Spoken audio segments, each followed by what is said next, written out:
Mustafa Kemal Atatürk adalah seorang pembenci Islam. Di tangannya banyak mengalir darah kaum muslim. Dia juga seorang yang bertanggung jawab atas runtuhnya kekhilafan Turki Utsmani. Sejak runtuhnya kekhilafan tahun 1924, diakibatkan oleh konspirasi jahat negara penjajah, Mustafa Kemal Atatürk diangkat menjadi presiden pertama Turki. Ketika menjabat sebagai presiden pertama Turki, dia melakukan perubahan total. Dia mengubah cara berpakaian, mengubah azan menjadi bahasa Turki, menutup masjid, pelajaran bahasa Arab ditiadakan. Melalui Mustafa Kemal Atatürk, sistem sekularisme diterapkan. Namun saat ini masih ada seorang tokoh bangsa yang mengagungkan sosok Mustafa Kemal Atatürk. Lantas bagaimana sikap umat Islam? Berikut penjelasannya dalam acara Ngobrol Santai bersama Interaksi Dakwah Channel.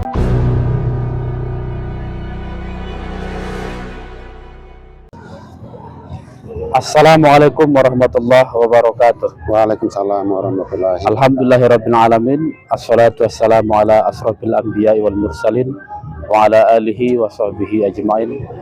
Allahumma shalli ala sayidina Muhammad. Amma ba'du. Alhamdulillah, teman-teman sahabat Interaksi Dakwah Channel dimanapun berada, malam ini ketemu lagi dengan saya, Bang Zainul Arifin, dan di samping saya ada Bang Aslan. Malam ini kita ketemu di episode yang ketiga, dan malam ini juga kita akan bincang-bincang santai. Kita akan ngobrolin terkait dengan apa yang lagi viral di sosial media hari ini, apa yang lagi hangat di sosial media hari ini. Apa itu? Yaitu terkait dengan salah satu pidato tokoh bangsa yang dimana dia mengatakan sangat memuji, sangat menghormati Mustafa Kemal Atatürk ketika melakukan kunjungan di Turki. Dan di sebelah saya ini ada Bang Aslan. Assalamualaikum warahmatullahi wabarakatuh, Bang. Waalaikumsalam warahmatullahi wabarakatuh. Bang, bagaimana kabarnya, Bang? Alhamdulillah. Alhamdulillah, ya Bang.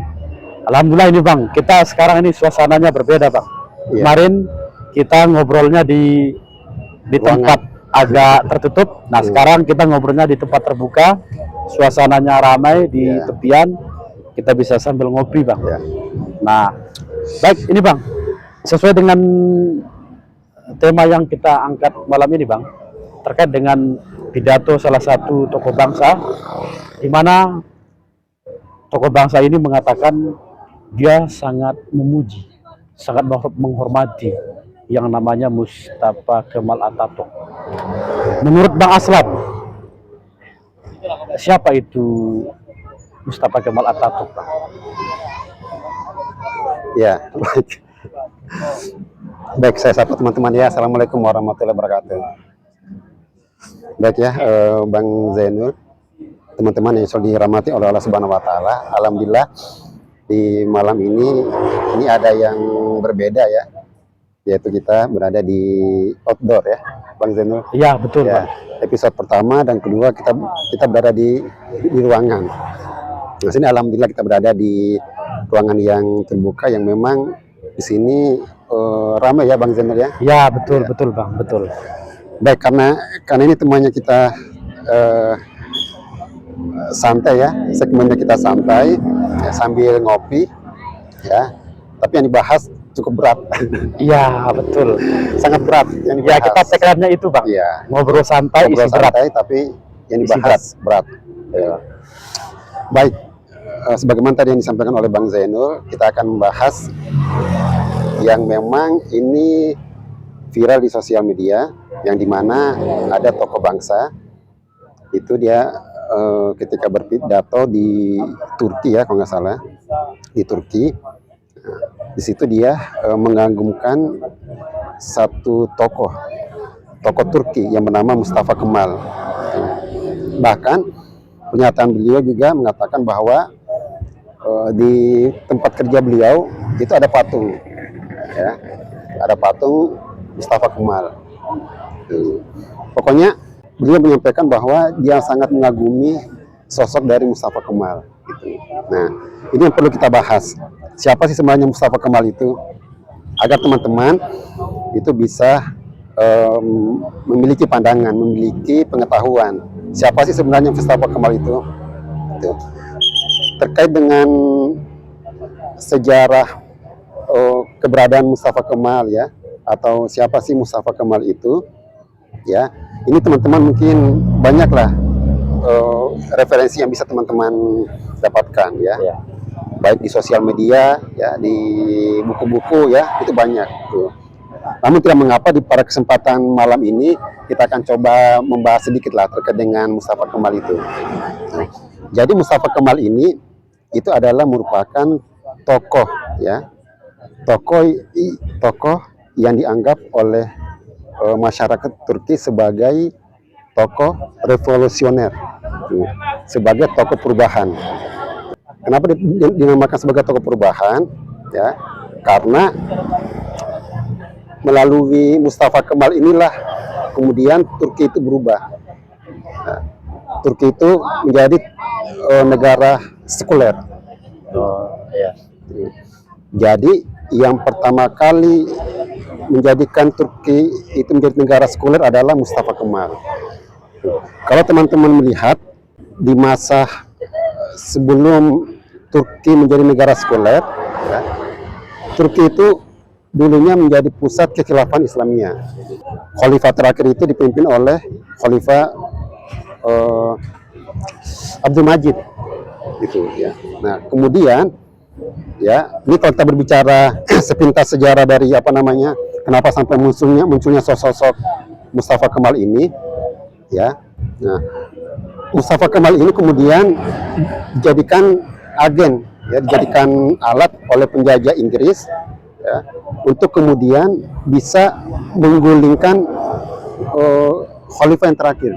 Makanya kalau kita melihat dalam sejarah itu, di berbagai kesempatan, di berbagai pertemuan, tokoh-tokoh yang memang benci terhadap kekhilafan Islamiyah selalu menyebut nama Mustafa Kemal. Gitu. Kenapa? Agar kemudian Mustafa Kemal ini sebagai ikon perubahan, ya, perubahan Turki pada waktu itu. Nah, karena memang kondisi pada waktu itu kekhilafan Islam itu melemah, kemudian penjajah Barat itu, terutama Inggris, itu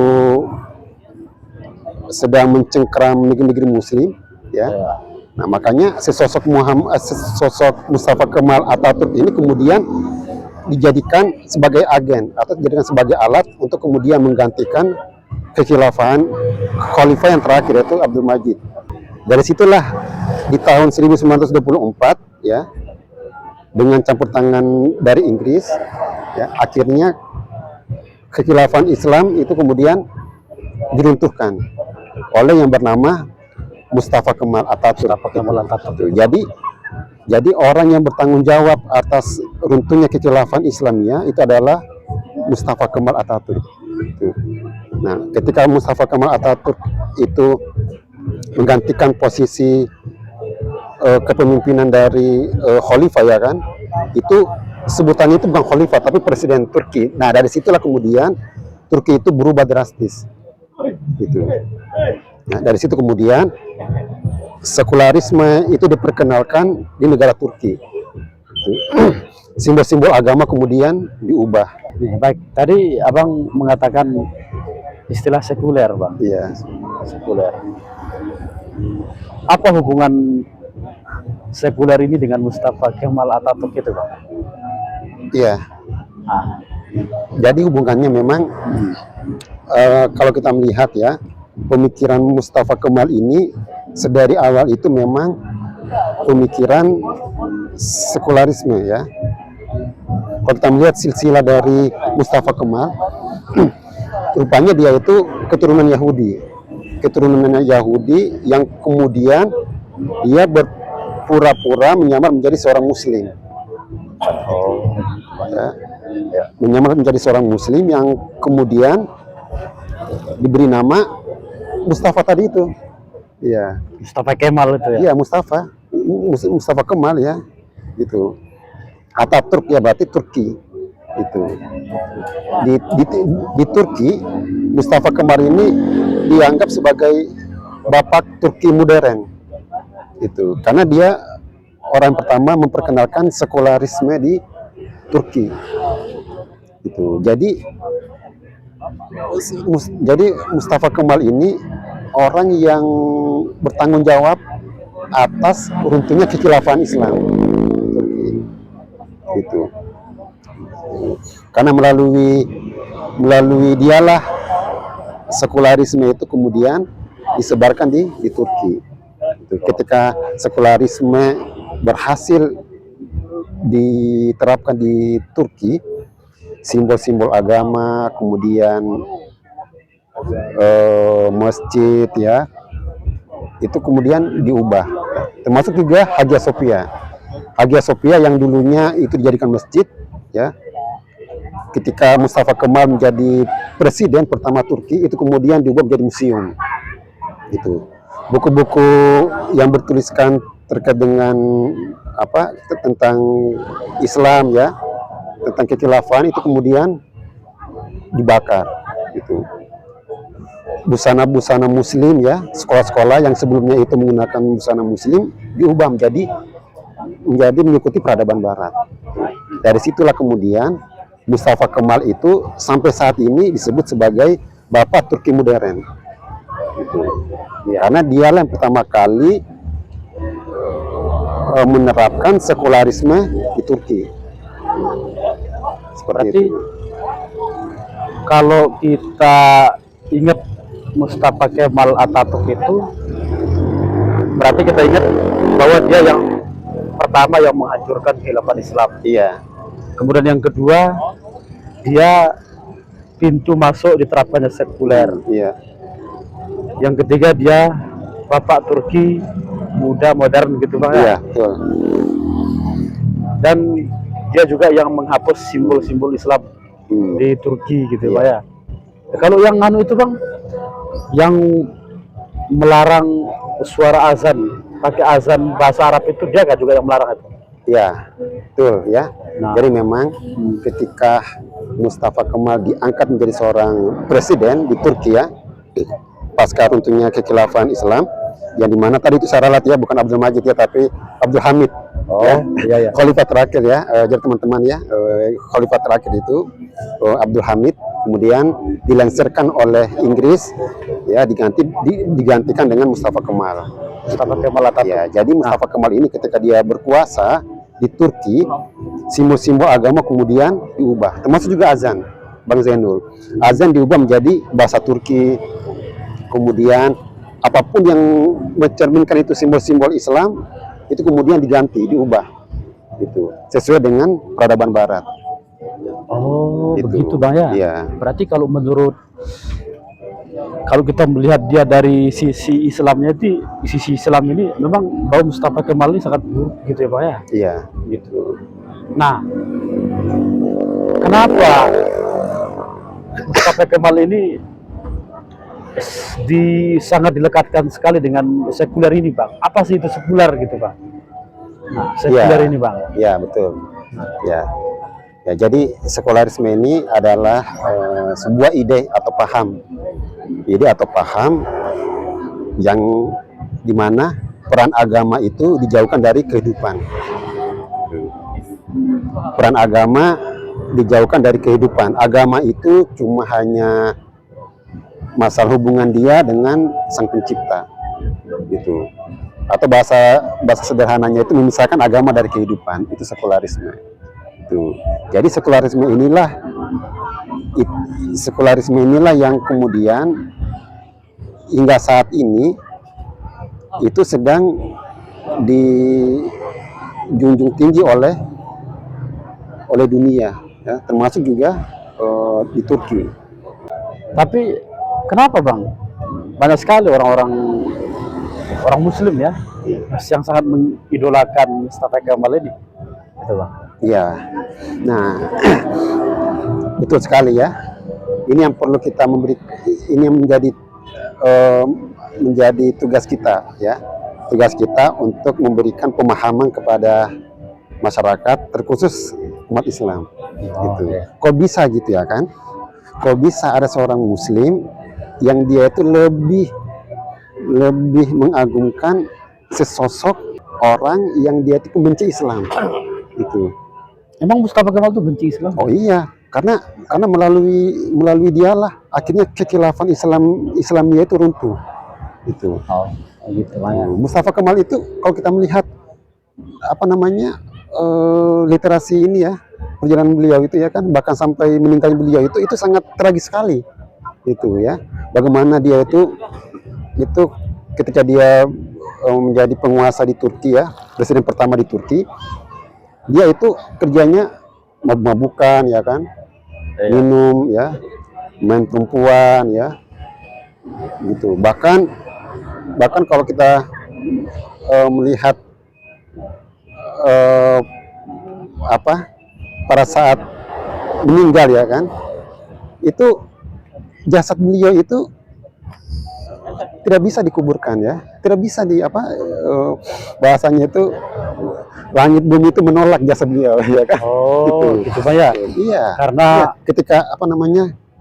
ketika mau dikuburkan di tanah ya, itu justru tanah itu seolah-olah menolak jasad beliau. Itu. Akhirnya kalau misalnya teman-teman ya berkunjung di Turki itu ya, itu ada salah satu tempat ya, ada salah satu gedung yang dimana gedung itu khusus di dalamnya itu ada makamnya Mustafa Kemal. Itu khusus di situ. Ya. Bahkan menurut yang sudah pernah berkunjung di sana ya, jadi ketika berkunjung di sana itu harus cuci tangan dulu gitu ya, kemudian pakai masker ya. Kenapa? Karena itu makamnya itu sangat bau. sangat bau gitu Iya, ya. betul. Nah ini Bang, menarik nih Bang. Nah, tadi itu. Bagaimana kita meyakinkan saudara-saudara kita yang Muslim ini Bang, bahwa Mustafa Kemal itu benci Islam? Iya. Apa buktinya itu Bang? Iya.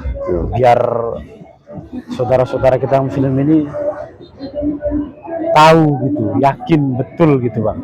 Ya sebenarnya kalau ingin tahu bukti-bukti bahwa Mustafa Kemal itu benci Islam kan sebenarnya banyak ya. Bisa dicari di sosial media ya, di YouTube itu banyak gitu. Jadi memang dengan cara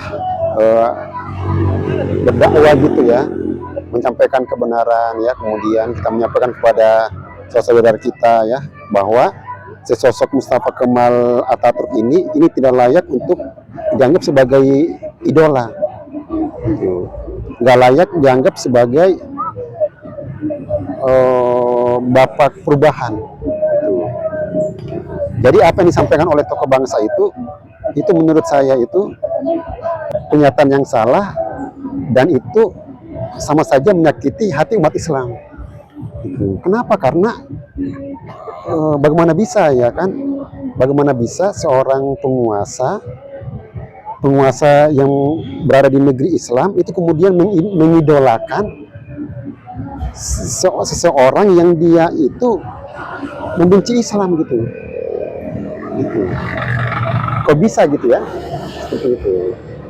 Nah, jadi apa yang bisa kita sampaikan ya, kita sampaikan secara terbuka, secara terang-terangan gitu ya, bahwa Mustafa Kemal ini sebenarnya tidak layak dijadikan idola. Baik. Harusnya yang dijadikan idola itu adalah ya Rasulullah kan. Rasulullah. Iya. Itu. Atau Muhammad. Atau Muhammad Al-Fatih gitu ya. Iya, atau Muhammad Al-Fatih. Masih banyak sebenarnya tokoh-tokoh yang Sultan bisa dijadikan idola. Sultan Abdul Hamid. Iya. Ya. Iya, Sultan Abdul Hamid ya, kemudian Muhammad Al-Fatih ya. Seharusnya seorang penguasa ya, dia harus bisa mencontoh kepemimpinan dari Muhammad Al-Fatih. Bagaimana kalau kita melihat dalam sejarah itu, Muhammad Al-Fatih itu bisa mengerahkan seluruh tentaranya ya. Bisa mengerahkan seluruh tentaranya sehingga benteng yang terkuat itu Konstantinopel itu bisa ditaklukkan. Itu harusnya dia contohkan yang seperti itu, bukan malah membuat pernyataan ya bahwa saya sangat mengagumi gitu ya kan. Nah itu justru kalau menurut saya itu justru menyakiti hati umat Islam Gitu. Luar biasa ini Bang. Ini semakin ke dalam kita bahas Mustafa Kemal ini, semakin terbuka lebar. Iya. Siapa itu Mustafa Kemal ya Bang ya? betul. Dan kalau pengen kita lebih tahu mendalam, Iya. memang ada bukunya Bang ya, yang mengupas tuntas tentang Iya, ada Mustafa banyak, Kemal itu ya. banyak referensinya. Banyak ya, di referensi sosial ya, Pak, ya. media itu banyak situ. Masya Allah. Nah, Nah, teman-teman bisa bisa mencari lah informasi di situ. tentang Mustafa Kemal ini. Tapi yang jelas Mustafa Kemal ini dia bapak sekuler gitu Pak ya. Iya, Bapak disebut sekuler. sebagai bapak sekularisme. Iya Bang. Nah ini mewakili teman-teman netizen ini Bang. Oh iya. Menurut Bang Aslan ini, apakah fenomena penokohan yang berlebihan kepada sosok yang bisa dibilang sangat, ya bisa dibilang benci Islam gitu ya, kemudian diidolakan, apakah ini akan terus berlanjut atau bagaimana ini Bang, penokohan kepada orang-orang yang benci Islam menurut Bang Aslan tadi begitu?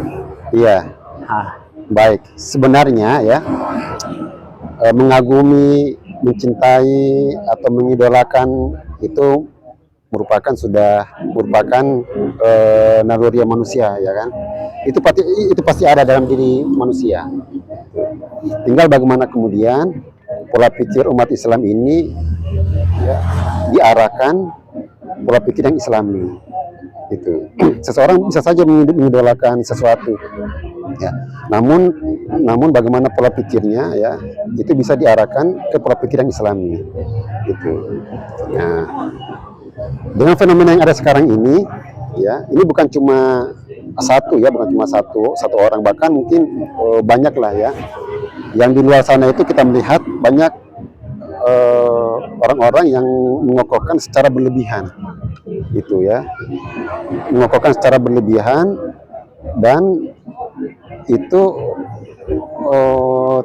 tidak sesuai dengan syariat Islam ya, dan tidak selayaknya sebenarnya diidolakan secara berlebihan, termasuk juga yang yang viral ini ya, mengidolakan sesosok Mustafa Kemal itu ya. Itu kalau menurut saya itu mengidolakan sesuatu yang salah. Gitu. Jadi fenomena yang seperti itu pasti ini Bang Zainul pasti akan bermunculan.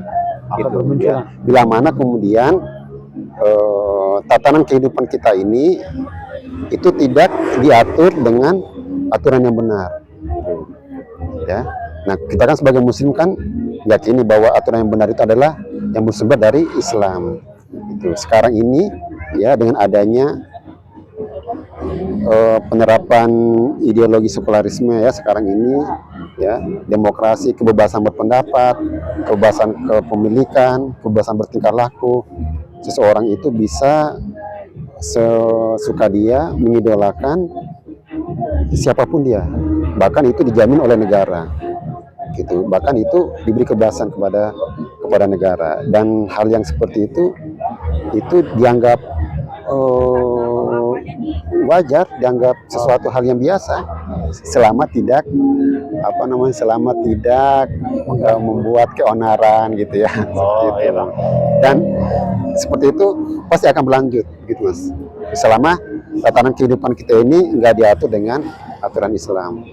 Kalau dalam Islam kan dia itu jelas ya, Islam itu jelas bahwa kita tidak boleh mengidolakan sesuatu yang dimana itu bertentangan dengan Islam, syariat Islam. Oke. Mustafa Kemal itu kan sesosok orang yang memang dia itu pembenci Islam, ya, orang yang bertanggung jawab atas runtuhnya kekhilafan Islamiyah. Gitu. Oh ya, Seperti itu. Nah ini Bang, menarik apa yang Abang jelaskan tadi tuh ya. Berdosakah kita kalau kita mengagumi orang yang membenci Islam? Kalau misalnya contoh lah, nggak usah jauh-jauh. Misalkan kita mengagumi Abu Lahab ya. Oish. Misal ya. Misal kita mengagumi Abu Lahab, mengagumi Abu Jahal, apalagi mengagumi Mustafa Kemal. Iya. Itu berdosa kah atau bagaimana? Atau dikategorikan apa kita menurut Islam? Begitu Bang. Iya. Tentu tidak boleh ya kalau mengagumi sesuatu yang itu dimana sangat dibenci oleh Islam. Gitu. Ya. Masya Allah. Apalagi yang dia benci itu sesosok orang yang orang itu bertanggung jawab atas runtuhnya kekhilafan Islamiyah, seorang pembenci Islam. Gitu. Iya Bang. Apalagi ide-ide yang diterapkan itu kemudian diadopsi. Nah itu kalau tadi pertanyaannya berdosa ya tetap berdosa itu ya. Berdosa, Kenapa? Ya berdosa karena itu sudah melenceng dari Islam. Nah, kembali ke konteks tokoh bangsa tadi itu Bang. Ya. Ya. Tokoh bangsa tadi. Beliau datang ke sana ke Turki. Kemudian pidato di parlemennya Turki kalau tidak salah Bang ya. Iya. Di situ. Kan sebelumnya beliau pidato nih. Beliau memuji Ottoman Empire. Gitu Bang. Tapi ketika beliau berangkat ke sana malah memuji orang yang menghancurkan Ottoman, ya. Nah, begitu. Ini kayak apa ini gitu Pak ya? Kayak Nggak jelas. di sini main begitu. Itu maksudnya Ya. apa tuh Bang? Apakah di situ memang syarat dengan akan kepentingan kah? Atau karena murni pidato itu keluar dari pemahaman beliau gitu ya? Atau bagaimana itu Bang? Ya, kalau menurut saya orang seperti ini ya ini yang bahaya itu ya, bahaya menurut saya. Kenapa? Karena tidak memiliki prinsip, ya, tidak memiliki prinsip dalam memutuskan sesuatu. Artinya apa ya? Dan misalnya kan jelas yang hak yang batil itu jelas gitu. Yang kiri dan yang kanan jelas itu, yang haram dan yang halal itu jelas. Kalau dalam Islam itu kalau memilih yang hak yang benar, tetap memilih yang benar ya, tidak pelin-pelan gitu ya itu. Nah kalau yang seperti ini menurut saya justru bahaya gitu ya. Bahaya dalam artian tidak memiliki prinsip dalam prinsip hidup ya, dalam menentukan sesuatu gitu. Jadi ini kan kita sudah tahu nih Bang ya, siapa itu Mustafa Kemal Atatürk. Ya. Kita sudah tahu dia, siapa dia, bagaimana perannya dalam menghancurkan kekhilafan Islam ya. Yang terakhir, kemudian setelah dia berhasil mendirikan Turki muda, kemudian dia menghapus pakaian syar'i ya, jilbab itu ditiadakan, kemudian azan pakai bahasa Turki, menutup Hagia Sophia, terjadi sekularisasi besar-besaran di bidang ekonomi, politik dan sebagainya. Nah, lalu bagaimana sikap kita sebagai umat Islam terhadap pidato tokoh bangsa tadi itu? Iya. Ya baik, kalau tanyakan sikap ya disinilah urgensinya dakwah gitu. Dakwah, kenapa dakwah ya? Karena yang dapat mengubah perilaku seseorang ya, yang dapat mengubah pola pikir seseorang, nah itu melalui dakwah. Apakah kita harus mengutuk begitu Bang? Dan cara apa mengutuk? Oh itu salah, apakah begitu? Apakah kita mengecam atau bagaimana? Kalau cuma sebatas mengecam tanpa ada reaksi berdakwah, itu saya pikir tidak tepat gitu ya. Gitu. Seperti inilah ketika Israel menjajah Palestina ya, cuma mengetuk gitu ya, tanpa ada reaksi. Tuh. Nah jadi Jadi solusinya ya tadi apa? Kita menyampaikan kepada masyarakat ya, kita menyerukan dakwah ya, bahwa apa yang disampaikan oleh tokoh bangsa itu ya, itu tidak tepat, gitu ya, iya. mengagumi yang salah, mengagumi sesosok orang yang dia itu bertanggung jawab atas runtuhnya kekhilafan Islamiyah. Jadi solusinya adalah ya berdakwah gitu ya. ya. Nah, baik. Nah, ini Bang. Dan banyak cara sebenarnya kalau terkait dengan apa dakwah ya, bisa melalui tulisan ya, bisa melalui apa ngontak gitu ya kan, bisa melalui banyak hal lah gitu. Seperti itu. Iya. Baik. Baik. Nah, ini semakin panas ini, Bang. Iya. Pertanyaan ini. Nah, dalam konteks ini, Bang. Menurut Bang Aslan, bahayakah pidato itu, Bang? Ya bahaya. Bahaya. Menurut saya bahaya. Bahaya kenapa? Karena ini diucapkan oleh kepala negara, gitu ya. Diucapkan oleh kepala negara. Dalam rangka apa, Bang? Untuk melanggengkan sekularisme kah? Atau Ya bagaimana? pasti. Pasti ketika beliau ya menyampaikan kekaguman dia kepada Mustafa Kemal, itu secara tidak langsung bahwa sama saja dia menyetujui sekularisme itu ya, menyetujui ide-ide sekularisme yang dibawa oleh Mustafa Kemal itu. Dan ini menurut saya ini sangat bahaya ketika diucapkan oleh kepala negara itu. Berarti secara sadar bahwa beliau ya ingin melanggengkan sekularisme di negeri ini, sama saja juga di negeri sana begitu. Iya sama saja mendukung ide-ide sekularisme gitu. Dan ini sangat bahaya. Kenapa sangat bahaya? Karena sekularisme itu ya itu bertentangan dengan akidah Islam. Ya, Bang. Baik.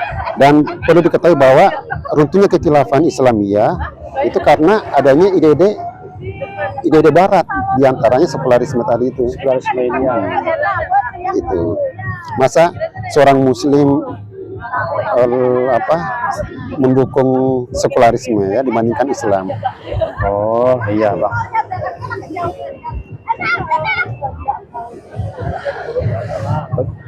Baik, Bang Aslan. Alhamdulillah kita sudah melewati waktu 30 menit lebih. Ini sebenarnya ini diskusi ini, Iya. obrolan ini masih sangat panjang. Ini semakin kesini semakin panas ini, Bang. Iya. Sangat menarik ini, Bang. Iya. Apalagi yang kita bahas ini sesuatu yang sangat fundamental, yang sangat mendasar. Oh ya mungkin Kalau dilihat dari sisi ya, akidah sebelum kita ini ya, sebagai seorang Muslim ya. sebelum mungkin ditutup ya, saya ingin menyampaikan bahwa munculnya fenomena yang seperti ini ya, sekali lagi kita diatur oleh tatanan kehidupan yang salah, yaitu apa, sekularisme ya. Karena dengan adanya sekularisme saat ini ya, jadi sekarang yang diterapkan ini sekularisme saat ini ya, maka pasti akan bermunculan ya orang-orang yang seperti ini itu ya. Nah ya, makanya ya dengan aktivitas dakwah melanjutkan kehidupan Islam ini menjadi prioritas utama kita. Oke. Baik, Yaitu melanjutkan kehidupan Islam. baik saya. Baik, teman-teman, sahabat Interaksi Dakwah Channel, alhamdulillah kita sudah melewati waktu 34 menit. Ini sangat luar biasa, sangat menarik. Dan alhamdulillah kita sudah di penghujung. Nanti kita akan lanjutkan lagi, teman-teman, dengan tentunya tema yang sangat menarik, yang sangat ramai diperbincangkan. Kita cukupkan. Ya. Mungkin ada mau closing statement, Bang? Ya, cukup. Nah, oke, baik ya. Kita cukupkan, teman-teman. Nanti kita ketemu lagi. Wallahu musta'an. Wassalamualaikum warahmatullahi wabarakatuh.